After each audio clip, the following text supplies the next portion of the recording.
ամենը տարածված միֆերը, որ ձեր պրակտիկայի ընթացքում լսել եք լազերային կորեկցիայի մասին, որն է եղել։ Համար մեկ միֆը, որից շատ վախենում են պացիենտները, դա տեսողության կորուստն է,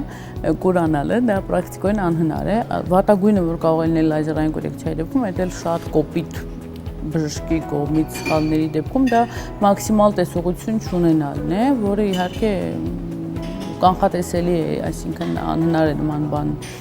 թույլ տալ։ Երկրորդ միֆը, ասում են երեխաներին ծննդաբերելուց հետո նոր կդիմեմ լազերային կորեկցիայի, դա նույնպես միֆ է, նույնպես սխալ է, դա ընդհանրապես կապ չունի մեկը մյուսի հետ, կարևոր է, որ լազերային կորեկցիայի եւ վիրահատության եւ ծննդաբերության մեջ լինի 6 ամիս ընդմիջում։ Իսկ նաև լսում ենք, որ այնպիսի մարդիկ, ովքեր որ աշխատում են էկրանի դիմաց նստած երկար ժամանակ,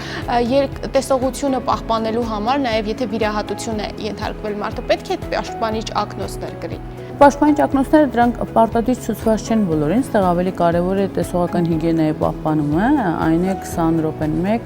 20-20 կանոնը, հա, 20 րոպե 20 րոպեով նայել 20 մետր հեռավորության վրա գտնվող որևէ առարկայի, օգտագործել խոնավացնող կաթիլներ, հետևել քնի ռեժիմին եւ իհարկե սնվել առողջ։